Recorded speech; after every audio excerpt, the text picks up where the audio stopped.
我有少嘢想講，我諗都講過啦，咁但係講多一次啦，就係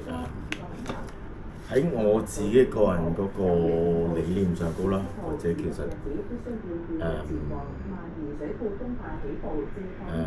以一個好宏觀，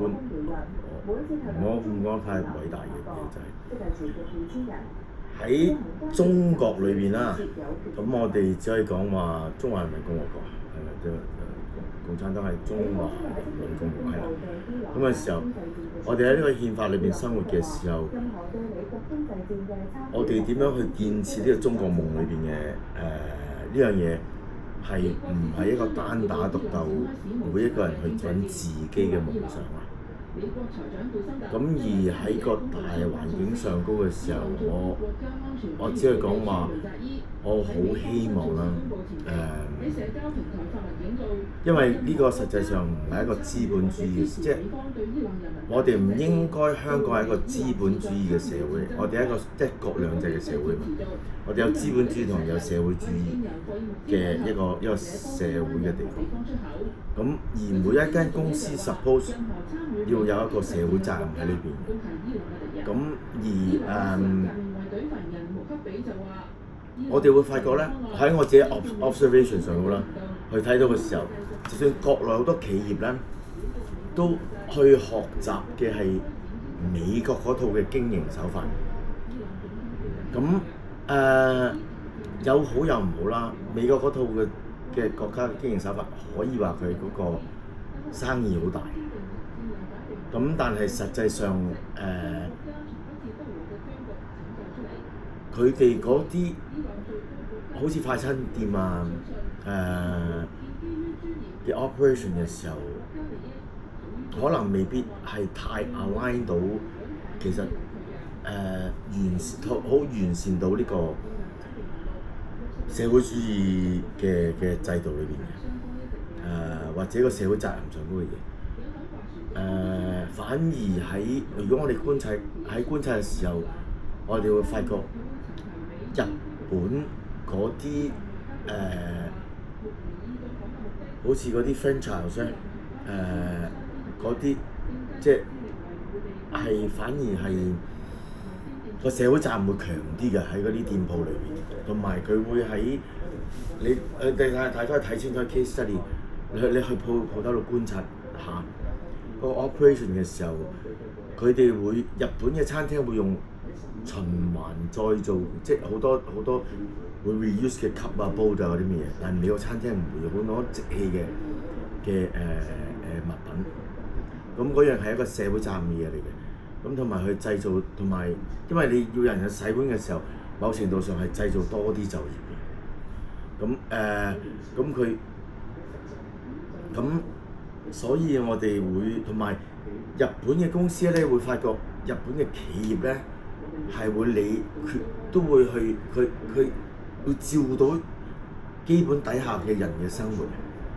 咁佢唔會有啲將某一啲嘅市民去忽略。咁樣所以嘅時候即係佢會嗰個社會責任重好多，佢會為其他人去諗多啲嘅。咁所以我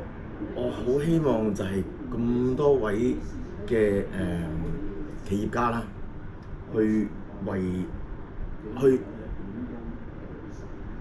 喺真係叫做所謂國家所謂嘅共富經濟。其實喺歷史裏邊都講過㗎，即係共產主義，朱德都講過，共產主義係唔可能同工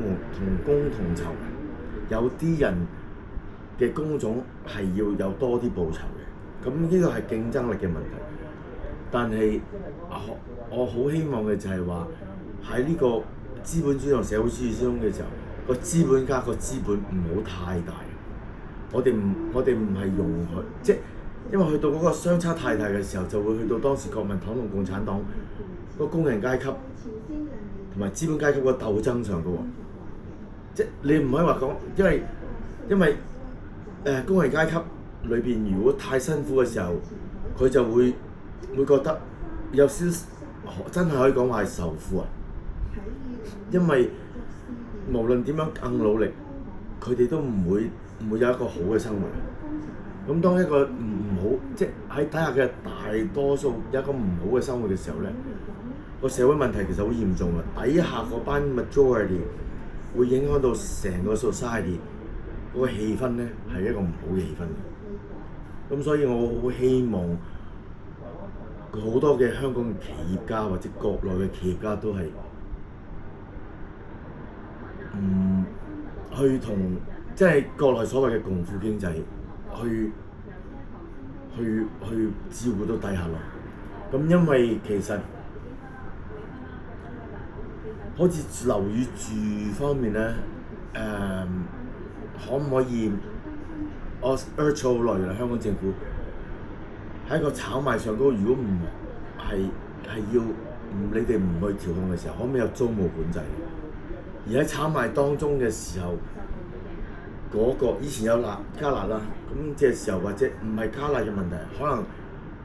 你俾佢炒賣，但係嗰個稅務上高